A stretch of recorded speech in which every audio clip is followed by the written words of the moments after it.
Hello दोस्तों, स्वागत है आपका हमारे channel career update bye engineer में। और आज हम लोग सॉल्व करने वाले हैं जो CITS एंट्रेंस एग्जाम के लिए जो हमारा प्रैक्टिस सेट हम लोगों ने बनाया था, उसका आज हम लोग प्रैक्टिस सेट नंबर 2 या मॉडल पेपर नंबर 2 सॉल्व करने वाले हैं। इसके पहले मॉडल पेपर 1 में सॉल्व कर चुका हूँ। नीचे आपको, अगर आपने वो वीडियो नहीं देखा तो नीचे आपको प्लेलिस्ट मिल जाएगा, उस प्लेलिस्ट में आपको वो वीडियोस मिल जाएगा, जाके आप चेक कर सकते हैं। दूसरी बात ये है कि अगर आप ये देखिए, टोटल यहाँ पे 10 सेट हैं और एक सेट में यहाँ पे 25 क्वेश्चन रखे गए हैं। अगर आप इसका PDF डाउनलोड करना चाहते हैं, साथ ही साथ आप टेक्निकल स्टूडेंट, टेक्निकल अपना एग्ज़ाम का PDF जैसे कि fitter, machinist, Turner, electrician, fashion design technology, तो उसके हमारे टेक्निकल मॉडल पेपर भी उपलब्ध हैं। लिंक आपको डिस्क्रिप्शन बॉक्स में मिल जाएगा, आप वहाँ से डाउनलोड कर सकते हैं। ठीक है, अब आइए आज हम लोग सॉल्व करेंगे मॉडल सेट नंबर 2। ठीक है, पहले क्वेश्चन की तरफ बढ़ते हैं। देखिए, पहला क्वेश्चन क्या है कि 3 क्रमांगत सम संख्याओं का योग 24 है, तो ठीक बीच वाली सम संख्या क्या है। अब सबसे पहले आप देखिए, जब आप गिनती पढ़ते हैं तो कैसे पढ़ते हैं, 1 2 3 4 5 6 7 8। ठीक है, अब देखिए यहाँ पे सम संख्याएं कैसे आ रही हैं, 1 के छोड़ के बाद 1 आ रही है। ठीक है, यानी कि 2 के बाद 4 आ रहा है, यानी कि 2 + 2 करेंगे तब हमको सम संख्या मिलेगा। 4 के बाद 6 आ रहा है, 4 + 2 करेंगे तब हमको सम संख्या मिलेगा। और 6 के बाद 8, यानी कि 6 के बाद +2 करेंगे तो हमको सम संख्या मिलेगा।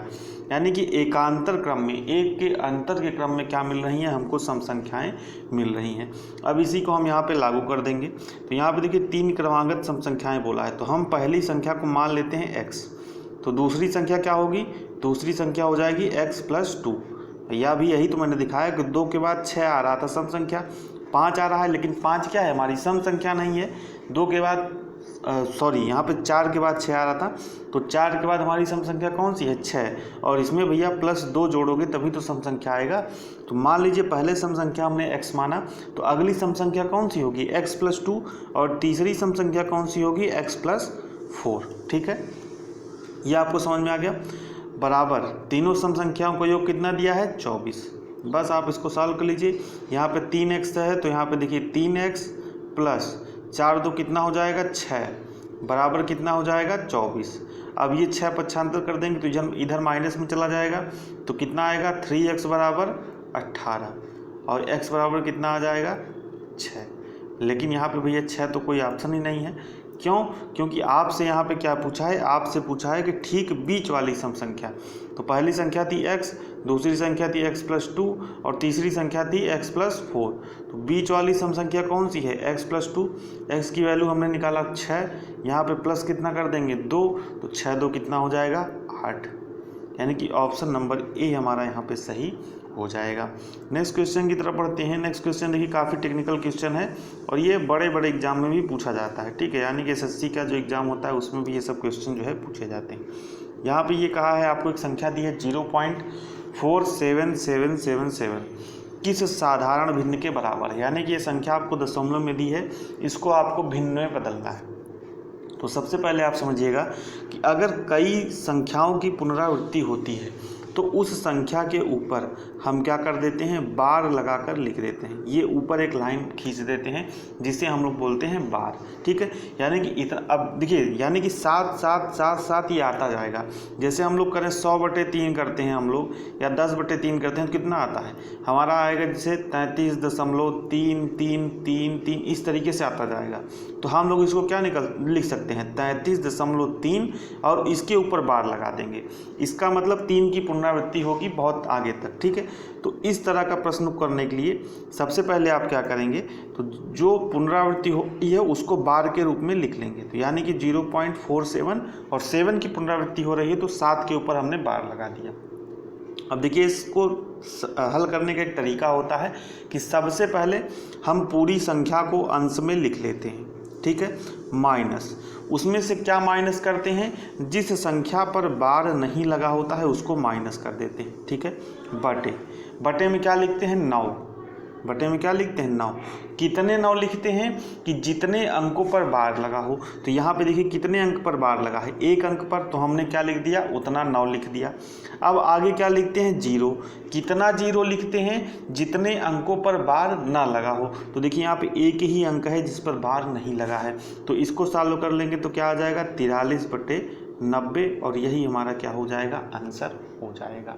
ठीक है, तो देखिए सबसे पहले क्या करते हैं कि बार के रूप में लिख लेते हैं, और बार के रूप में अंश के रूप में पूरी संख्या को लिख लेते हैं। जैसे 0.47 दिया है तो हम लोग 47 इसको लिख लिए। माइनस क्या करेंगे, जिस पर जिस संख्या पर बार नहीं लगा है उसको हम लोग क्या कर देंगे, यहाँ से माइनस कर देंगे, यानी कि 47 - 4 हो जाएगा। और हर में क्या लिखेंगे, हर में लिखेंगे कि जितने अंक पर बार लगा है। देखिए यहाँ पे एक ही ऐसा अंक है जिस पर यहाँ पे क्या लगा है, बार लगा है, और उसके आगे 9 के आगे उतने 0 लिखेंगे जितने अंक पर बार ना लगा हो। तो यहाँ पे देखिए 4 पर कोई बार नहीं लगा है, तो यहाँ पे हमने एक 0 लिख दिया। यही आपका आंसर हो गया। ठीक है, नहीं समझ में आ रहा तो भाई नहीं समझ में आएगा। अगर किसी ने मैथ कभी नहीं पढ़ा तो हो सकता है उसको जल्दी ना समझ में आए। तो इस तरह के इस प्रश्न को 2-3 बार करेंगे तो आपको समझ में आ जाएगा। तो ऑप्शन नंबर बी आपका यहाँ पे सही हो जाएगा। नेक्स्ट क्वेश्चन की तरफ बढ़ते हैं। नेक्स्ट क्वेश्चन है, देखिए अनुपात समानुपात का क्वेश्चन है। तो यहाँ पे देखिए जो यहाँ पे प्रश्नवाचक चिन्ह है इसको हम लोग x मान लेते हैं। तो अनुपात समानुपात का एक नियम होता है, बाह्य पदों का गुणनफल बराबर अंतर पदों का गुणनफल, मध्य पदों का गुणनफल। देखिए ये दोनों क्या हैं, बाहर के पद हैं, 5 और x बाहर के पद हैं, और 8 और 15 क्या हैं, मध्य पद हैं। तो बाह्य पदों का गुणनफल करेंगे 5 × x बराबर क्या करेंगे, मध्य पदों का गुणनफल, यानी कि 8 × 15। तो 5x बराबर कितना आ जाएगा 120, और x बराबर आ जाएगा कितना, तो इसको काट लेंगे, 5 दूना 10 और कितना बचा 5 चौक 20। तो x बराबर कितना आ जाएगा 24 हमारा आंसर हो जाएगा। नेक्स्ट क्वेश्चन की तरफ बढ़ते हैं। नेक्स्ट क्वेश्चन देखिए क्वेश्चन नंबर 4 है। यहाँ पे थोड़ा मैंने कम कर दिया है क्योंकि इसको सॉल्व करने में हमें जगह की आवश्यकता पड़ेगी। ठीक है, तो यहाँ पे सबसे पहले एक टाइपिंग मिस्टेक है, उसको आप इसको सही कर लीजिएगा। टाइपिंग मिस्टेक क्या है, यहाँ पर क्या रख लेंगे आप, यहाँ पे आप रख लेंगे 18। ठीक है, यहाँ पे 2 व्यक्तियों की आयु का अनुपात कितना है, 5:7। तो 18 वर्ष पहले उनकी उम्र 8:13 के अनुपात में थी, तो उनकी उम्र है, यानी कि उनकी वर्तमान उम्र यहाँ पे आपसे पूछ रहा है। तो ये जो टाइपिंग एरर है, जो यहाँ पे 8 वर्ष है, इसको आप क्या कर लेंगे 18 वर्ष कर लेंगे। ठीक है, तो सबसे पहले देखिए आयु का अनुपात पहले कितना था, माना एक व्यक्ति x है और एक व्यक्ति y है, तो आयु का अनुपात इनका कितना था 5/7। तो यहाँ से आप क्या निकाल लीजिए, x की वैल्यू निकाल लीजिए। x की वैल्यू कितना आएगी, x की वैल्यू कितना आ जाएगी 5y/7। ये समीकरण 1 हो गया। इसको आप अपनी कॉपी में कहीं नोट कर लीजिए, क्योंकि जब स्क्रीन को अभी मैं इरेज कर दूंगा जगह कम होने की वजह से, तो आपको पता नहीं चल पाएगा। तो अगर आप नोट्स वगैरह बना रहे हैं तो ये समीकरण 1 नंबर उसमें नोट कर लीजिएगा। ठीक है, अब देखिए दूसरे में क्या कहा है, दूसरे में कहा है कि 8 वर्ष पहले, तो उनकी मान लीजिए हमने x आयु मानी थी, तो यहाँ पे देखिए 18 है, सॉरी इसको करेक्ट कर लीजिएगा 18। तो x माइनस क्या कर देंगे 18 बटे क्या कर देंगे y - 18 बराबर, अब उनकी आयु का अनुपात कितना दिया है 8:13। अब आप इसको क्या करेंगे सॉल्व कर लेंगे, 13 का तिर्यक गुणा इसमें करेंगे और 8 का तिर्यक गुणा इसमें करेंगे। ठीक है, इसके बाद आपके पास समीकरण आ जाएगा क्या 13x - 8y बराबर 90। ठीक है, ये समीकरण नंबर 2 आपको मिल जाएगा इस इक्वेशन को सॉल्व करने के बाद। ठीक है, 13x - 8y बराबर 90। अब आप क्या करेंगे, जो समीकरण 1 मैंने आपको बताया था उसकी वैल्यू को क्या कर देंगे इस समीकरण 2 में रख देंगे। ठीक है, तो आइए इस वैल्यू को रख देते हैं। तो 13 इंटू, अब x की जगह पे क्या रखेंगे, जो समीकरण 1 पे हमने निकाला था, तो x बराबर कितना था 5y/7 हमने निकाला था, तो x की जगह पे यहाँ पे वही रख देंगे। 13 इंटू 5y/7 माइनस 8y बराबर कितना हो जाएगा 90। अब आप इसको सॉल्व कर लीजिए, तो ये आ जाएगा 65y/7। ठीक है, 65y/7 माइनस 8y बराबर 90। फिर 7 का गुणा इसमें करेंगे तो 7 और 56 हो जाएगा, और 7 का गुणा फिर इसमें हो जाएगा। ये सभी नॉर्मल चीज़ें। ठीक है, तो यहाँ पे आएगा, आप इसको सॉल्व करेंगे तो यहाँ पे आएगा 9y बराबर 630। ठीक है, तो y बराबर निकालेंगे तो कितना आएगा 630/9 यानी कि 70 वर्ष। यानी कि एक आदमी की हमको उम्र मिल गई 70 वर्ष। तो 70 वर्ष आपको कहीं पे दिख रहा है ऑप्शन में, तो देखिए ऑप्शन नंबर ए में उम्र दिया है 70 वर्ष और 50 वर्ष। ठीक है, अगर आप x की उम्र भी निकालना चाहते हो तो निकाल सकते हैं। तो x बराबर क्या करेंगे 5 इंटू वाई की जगह पे कितना रखेंगे 70, क्योंकि y का वैल्यू अभी हमने निकाला कितना आया था 70 बटे यहाँ पे 7 कर देंगे। तो 7 धामा 70 और 5 धामा 50, तो x की देखिए उम्र आपको मिल जाएगी 50 वर्ष। ठीक है, अब एक्चुअली देखिए इस तरह के क्वेश्चन स्क्रीन पर सॉल्व नहीं कराए जा सकते, ठीक है, क्योंकि स्पेस कम होता है। लेकिन अभी बोर्ड पर अगर मैं सॉल्व कराऊंगा तो मुझे ये पूरे क्वेश्चन बोर्ड पर फिर से लिखने पड़ेंगे, और अगर मैं नहीं लिखता हूँ तो जिन लोगों के पास PDF नहीं है वो उस क्वेश्चन को नहीं सही से समझ पाएंगे। और अगर मैं क्वेश्चन नहीं लिखता हूँ तो लड़के ये मैसेज करेंगे कि आप क्वेश्चन भी लिखिए, नहीं लिख रहे हैं तो हम आपका PDF लें, PDF खरीदें, PDF बेचने के लिए आप क्वेश्चन नहीं लिख रहे हैं। तो इसलिए मैंने स्क्रीन पर ही सॉल्व कराने का फैसला इसलिए लिया ताकि जिन लोगों के पास PDF नहीं भी है और नहीं लेना चाहते हैं, भाई उनके पास पैसे नहीं है, तो वो भी क्वेश्चन को अच्छे से समझ सके। ठीक है, नेक्स्ट क्वेश्चन की तरफ बढ़ते हैं। तो देखिए सिंपल, इसमें कुछ नहीं करना है, आपको गुणा करना है और गुणा भाग आपको आना चाहिए। 0.12 का मल्टीप्लाई करें 12 से और 12 का मल्टीप्लाई करें 0.012 से, तो आपका ऑप्शन नंबर डी आपका यहाँ पे सही हो जाएगा। नेक्स्ट क्वेश्चन की तरफ बढ़ते हैं, क्वेश्चन नंबर 6 की तरफ। ठीक है, इसमें ये भी देखिए बॉडमस रूल आपको मैंने पिछले क्लास में बताया था, बॉडमस। ठीक है, अब देखिए यहाँ पे जिस क्रम में बॉडमस में चीज़ें दी हैं उसी क्रम में आपको इसको सॉल्व करना है। तो यहाँ पे देखिए मल्टीप्लिकेशन है, घटाना है, सब्सट्रैक्शन है और एडिशन है, फिर मल्टीप्लिकेशन है। तो यहाँ पे बॉडमस में देखिए क्या आ रहा है, मल्टीप्लिकेशन पहले आ रहा है, तो सबसे पहले आप क्या करेंगे, जो गुणा वाला संक्रिया है यानी कि गुणा वाला जो ऑपरेशन है, मल्टीप्लिकेशन वाला जो ऑपरेशन है उसको सॉल्व कर लेंगे। तो यहाँ पे 6.5 गुणित 6.5 करेंगे तो कितना आएगा 42.25, माइनस यहाँ पे क्या लिखेंगे 45.5 और यहाँ पे प्लस, अब क्या करेंगे 3.5 गुणित 3.5 तो कितना आएगा 12.25 आएगा। ठीक है, अब हमने मल्टीप्लिकेशन सॉल्व कर लिया। अब देखिए उसके बाद क्या रहा है एडिशन, एडिशन माने कि जोड़। तो जब जोड़ वाले जितने हैं उनको हम लोग क्या कर लेंगे, जोड़ लेंगे। तो देखिए ये प्लस में है और ये प्लस में है, तो इन दोनों को क्या करेंगे, इन दोनों को हम लोग जोड़ लेंगे। ठीक है, तो जोड़ लेंगे तो कितना आएगा, ठीक है, जोड़ने के बाद इसको माइनस कर देंगे तो हमारा आंसर आ जाएगा आंसर नंबर 9, यानी कि ऑप्शन नंबर बी आपका यहाँ पे सही हो जाएगा। ठीक है, नेक्स्ट क्वेश्चन की तरफ बढ़ते हैं। नेक्स्ट क्वेश्चन है क्वेश्चन नंबर 7। इसमें आपसे पूछा है कि 742 रुपये की लागत से तैयार एक वस्तु को 700 में बेचा जाता है, तो वस्तु पर कितने प्रतिशत की हानि होगी। तो प्रतिशत हानि निकालने के लिए क्या हम लोग करते हैं, हानि। तो देखिए 742 रुपये में बनाया लेकिन 37 रुपये में बेच दिया, तो उसको हानि कितनी हुई 42 रुपये की, बटे क्या होता है जो लागत है या क्रय मूल्य। ठीक है, हानि प्रतिशत निकालने का फार्मूला होता है हानि बटे क्रय मूल्य गुणते 100। बहुत ही नॉर्मल चीज़ है, ये आपको पता होनी चाहिए।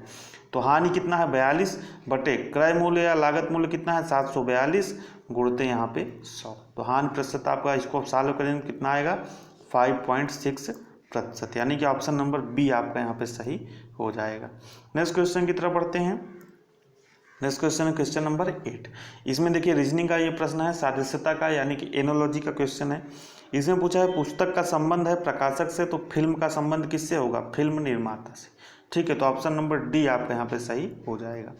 नेक्स्ट क्वेश्चन की तरफ पढ़ते हैं। इसमें आपसे पूछा है यदि किसी सांकेतिक भाषा में गैलेक्सी को LQFCD लिखा जाए, ठीक है, तो उसी सांकेतिक भाषा में ऑर्बिट का कोड क्या होगा। तो यहाँ पे देखिए मैंने आपको सभी चीज़ें रीजनिंग में पढ़ाई हैं, जिन लोगों ने वीडियो नहीं देखा है, नहीं कर पा रहे हैं इस तरह के प्रश्नों को, तो जाके देख लीजिएगा।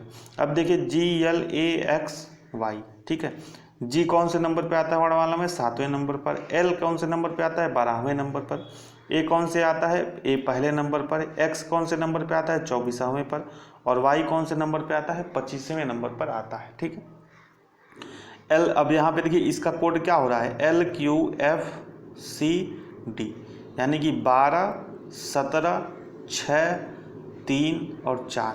ठीक है, तो यहाँ पे देखिए 7 से क्या हो जा रहा है 12, 12 से क्या हो जा रहा है 17, यानी कि 5 की बढ़ोतरी हो रही है, यानी कि वर्णमाला में 5 अंकों की बढ़ोतरी हो रही है। अगर आपको कुछ नहीं पढ़ा तो आप तब भी इस प्रश्न को कर सकते हैं। 1 से यहाँ पे क्या हो जा रहा है, 6 हो जा रहा है, यानी कि फिर 5 अंक की बढ़ोतरी हो रही है।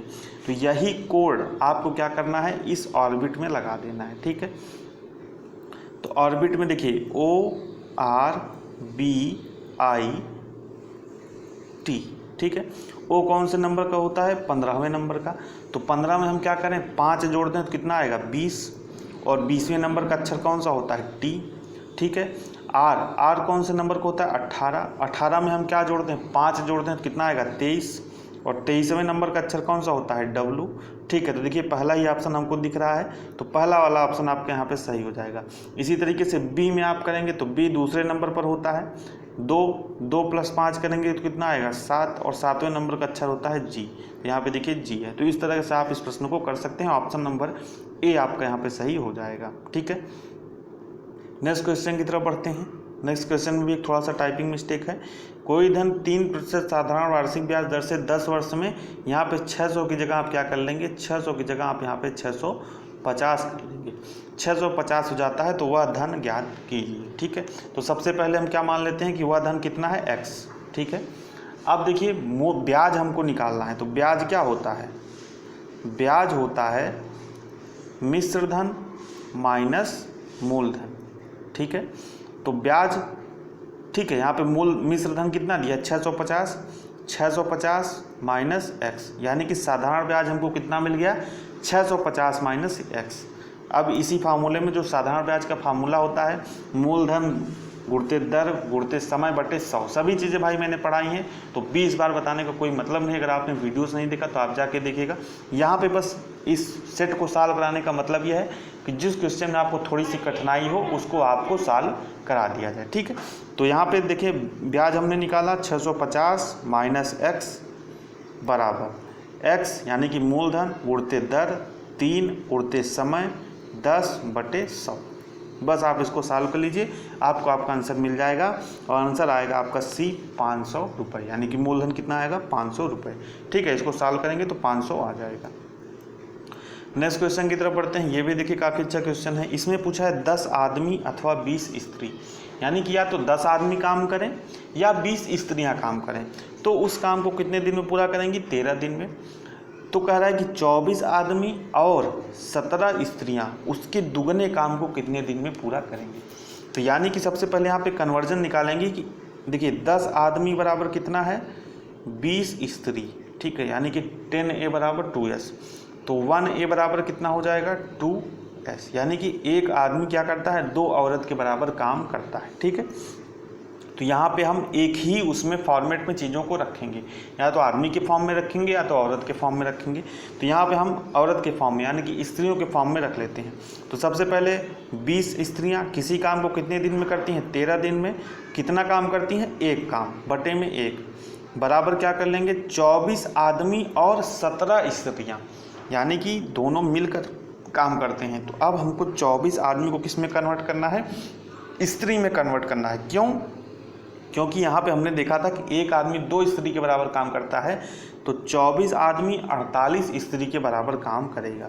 ठीक है, और प्लस 17 स्त्रियाँ और हैं, तो कितना हो गया, 48 × 10 = 58, 58 × 7 कितना हो गया, 65, यानी कि टोटल स्त्रियाँ कितनी हो गई, 65। आप आदमी के फॉर्म में भी कन्वर्ट कर सकते हैं। ठीक है, 65 गुणते, यही आपसे पूछ रहा है कि दिन कितने दिन में पूरा करेंगे, D2 बटे दुगना काम, तो यहाँ पे हम लोग क्या कर देंगे, 2 कर लेंगे। ठीक है, अब देखिए जिन लोगों को नहीं समझ में आ रहा है भाई, तो ये कॉम्प्लिकेटेड चीज़ है, ये ट्रिक्स होती हैं, फार्मूले होते हैं, ये सब फार्मूले आपको पता होने चाहिए। ठीक है, तो अगर आपको फार्मूले नहीं पता है तो आप कैसे प्रश्नों को कर पाएंगे। ठीक है, तो सभी चीज़ें मैंने जो पिछले साल एंट्रेंस एग्जाम हुआ था उसके लिए सभी चीज़ें मैंने पढ़ाई थी। अगर आपने वो वीडियो नहीं देखा तो अब भी समय है, अभी एग्जाम की कोई डेट भी नहीं आई, आप जाके उसको पढ़ सकते हैं। ठीक है, नहीं तो इसी तरह के प्रश्न अगर पूछे जाएंगे तो आप एग्जाम में प्रश्नों को नहीं कर पाएंगे। तो अब इसको सॉल्व कर लीजिए। 13 × 5 कितना हो गया, 65, और 5 × 4 20, और 4 और 2 का मल्टीप्लाई हो जाएगा तो कितना आएगा, 4 × 2 = 8, यानी ये ऑप्शन नंबर आपका ए यहाँ पे सही हो जाएगा।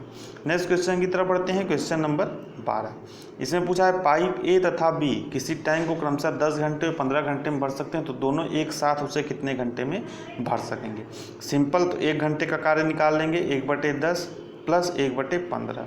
ठीक है, एलसीएम यहाँ पे आ जाएगा 30, और फिर यहाँ पे हो जाएगा 3 प्लस 2, ठीक है, यानी कि 5/30। ठीक है, एक दिन का 1 घंटे का हमने काम यहाँ पे निकाल दिया दोनों टैंकों का। तो एक काम को कितने दिन में करेंगे, एक काम मतलब एक टैंक को कितने घंटे में भरेंगे, तो ये उल्टा कर देंगे 30/5, यानी कि 5 × 30, 6 घंटे में भरेंगे। तो ऑप्शन नंबर बी आपका यहाँ पे सही हो जाएगा। नेक्स्ट क्वेश्चन की तरफ बढ़ते हैं, क्वेश्चन नंबर 13। इसमें आपसे पूछा है एक कार 36 किमी प्रति घंटे की गति से दौड़ रही है, तदनुसार 32 सेकंड में कितनी दूरी तय करेगी। तो ये देखिए बहुत लोग आसानी से उस क्वेश्चन को गलत करके चले आएंगे। क्यों? क्योंकि यहाँ पे देखिए समय किस में दिया है, सेकंड में, और चाल किस में दिया है, किमी प्रति घंटा में, यानी कि यहाँ पे समय घंटा में है, यहाँ पे कितना है, सेकंड में। तो सबसे पहले आपको इसकी जो चाल है किमी प्रति घंटा में, इसको मीटर प्रति सेकंड में कन्वर्ट करना पड़ेगा। तो किसी भी चाल को जो किमी प्रति घंटा में है उसको मीटर प्रति सेकंड में कन्वर्ट करने के लिए क्या करते हैं, 5/18 से क्या कर देते हैं, गुणा कर देते हैं। तो 18 दूना कितना हो जाएगा, 36, तो 5 दूना कितना हो जाएगा, 10, यानी कि 10 मीटर प्रति सेकंड इसकी चाल आ गई। तो अब कह रहा है कितनी दूरी तय करेगी, तो दूरी बराबर क्या होता है, दूरी बराबर होता है चाल गुणते समय। ठीक है, समय कितना दिया है 32, गुणते चाल कितना है 10 मीटर प्रति सेकंड, तो दूरी हमारी कितनी आ जाएगी 320 मीटर, यानी कि ऑप्शन नंबर आपका डी यहाँ पे सही हो जाएगा। नेक्स्ट क्वेश्चन की तरफ बढ़ते हैं। सिंपल देखिए, किसी वर्गाकार खेत की भुजा 45 मीटर है, तो खेत का क्षेत्रफल, तो वर्ग का क्षेत्रफल क्या होता है, वर्ग का क्षेत्रफल होता है भुजा का स्क्वायर। तो आप 45 का स्क्वायर कर दीजिए, आपको आपका उत्तर मिल जाएगा। ठीक है, और आपका आंसर क्या आएगा, तो ऑप्शन नंबर आपका यहाँ पे सही हो जाएगा 2025, यानी कि ऑप्शन नंबर बी आपका यहाँ पे सही हो जाएगा। देखिए नेक्स्ट क्वेश्चन हमारा क्वेश्चन नंबर 15। इसमें आपसे पूछा किसी आयत का परिमाप 56 है, यानी कि परिमाप हमको दे दिया 56 बराबर, आयत का परिमाप क्या होता है, 2 लंबाई प्लस चौड़ाई, ये फार्मूला होता है, ये सब फार्मूला आपको पता होना चाहिए। तो यहाँ पे हम 2 रखेंगे, लंबाई आपको दे दिया 15, तो 15 रखेंगे, प्लस चौड़ाई हमको निकालना है, तो चौड़ाई यहाँ पे निकाल लेंगे। तो यहाँ पे 2 कितना हो जाएगा, 28 हो जाएगा, 28 बराबर 15 प्लस x, ठीक है, 15 प्लस x, ठीक है। तो x बराबर क्या हो जाएगा, 28 माइनस 15, तो यानी कि चौड़ाई हमको मिल जाएगी कितनी, 13। अब हमको क्या निकालना है, क्षेत्रफल आपसे पूछा है कि आयत का क्षेत्रफल ज्ञात कीजिए। तो आयत का क्षेत्रफल क्या होता है, लंबाई गुणे चौड़ाई, लंबाई हमको दिया है 15, चौड़ाई 13, ठीक है। तो आपका आंसर आ जाएगा ऑप्शन नंबर बी। तो दोस्तों अभी बाहर बारिश हो रही है, तो हो सकता है थोड़ी सी आवाज़ आपको जा रही हो, इसलिए मैं जल्दी जल्दी आपको यहाँ पे क्वेश्चंस को सॉल्व कराऊंगा। ठीक है, नेक्स्ट क्वेश्चन है, ये प्रश्न देखिए पूछा गया था पिछले साल, बस यहाँ पे क्या कर दिया था, ये भुजा जो है बदल दिया था। ठीक है, किसी समषटभुज, ठीक है, जिसी तरीके से मैंने आपको बताया था कि क्षेत्रफल से आपके 4 प्रश्न पूछे जाते हैं, तो यहाँ आपसे पूछा है कि समषटभुज का क्षेत्रफल जो है क्या होगा। ठीक है, तो यहाँ पे इसका फार्मूला आप नोट कर लीजिए। समषटभुज का जो क्षेत्रफल का फार्मूला होता है वो होता है 6√3/4 इंटू भुजा का स्क्वायर।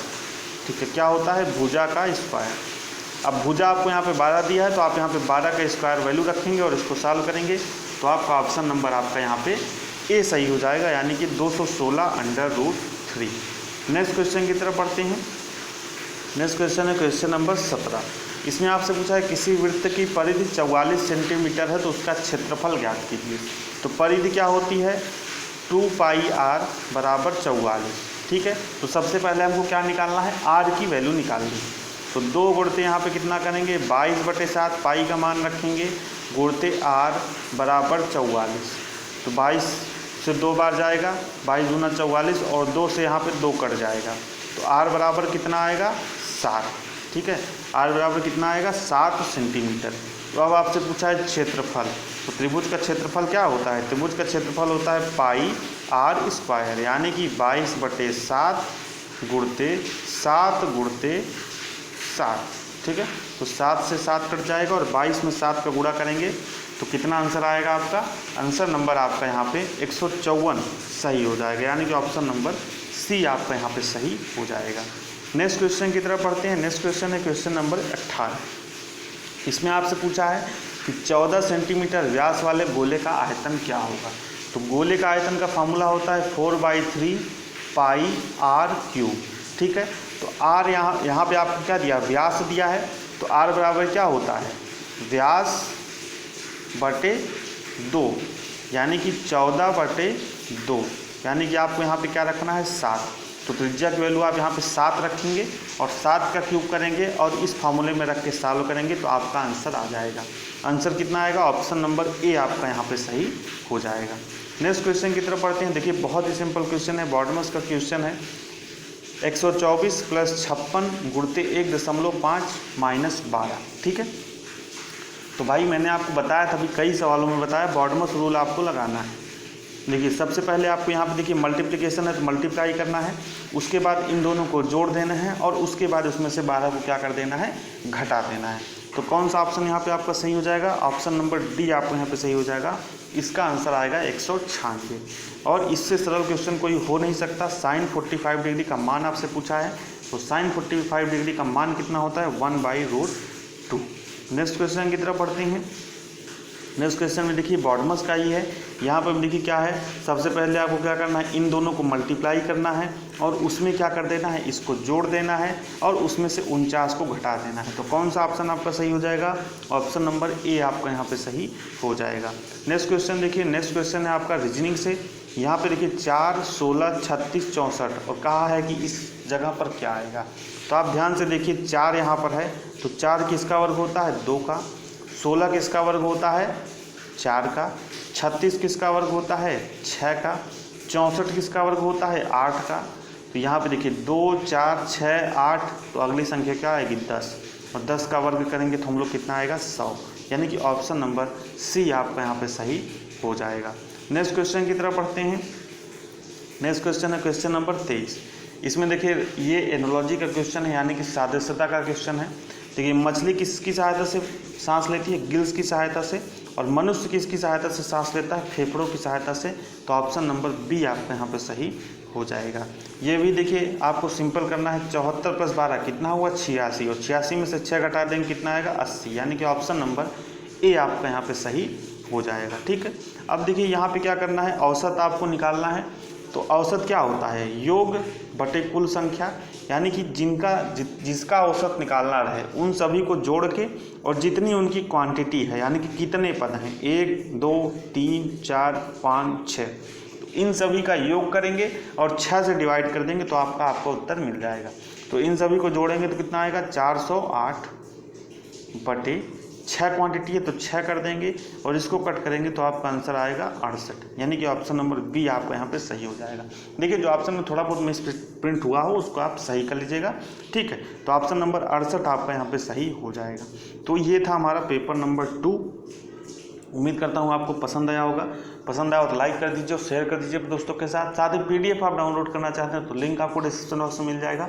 और भाई ये बहुत सिंपल क्वेश्चन है। अगर आप इन प्रश्नों को भी नहीं कर पा रहे हैं, अगर आप 25 में से मान लीजिए 16 से 17 से प्रश्न भी कर ले जा रहे हैं तो आपकी स्थिति अच्छी है। और अगर आप 10 प्रश्न भी नहीं कर पा रहे हैं तो समझ लीजिए आपकी स्थिति बहुत ज़्यादा ही खराब है। आपको बहुत ज़्यादा मेहनत करने की ज़रूरत है, क्योंकि अगर आप किसी भी कंपटीशन में बैठेंगे तो ये नॉर्मल लेवल के बहुत ही सिंपल ये प्रश्न मैंने रखे हैं। और इसी तरह के प्रश्न, इससे भी सिंपल प्रश्न आपसे CTI एंट्रेंस एग्जाम में पूछे जाते हैं। तो इतना तैयारी आपकी होनी चाहिए मैथ में कि आप इन प्रश्नों को कर सकें। कम से कम 15 से 20 प्रश्नों को कर सकें 25 में से, तो आपका सिलेक्शन 100% NSTI कॉलेज में हो जाएगा, ठीक है। तो वीडियो को शेयर कर दीजिए और लाइक कर दीजिए। साथ ही साथ CIT से जुड़ी कोई भी अपडेट के लिए चैनल को नहीं सब्सक्राइब किया तो चैनल सब्सक्राइब जरूर कर लीजिएगा, ताकि ऐसे ही जानकारी आपको मिलती रहे। मिलते हैं नेक्स्ट वीडियो में नई जानकारी के साथ, तब तक बने रहिए हमारे साथ। बहुत बहुत धन्यवाद।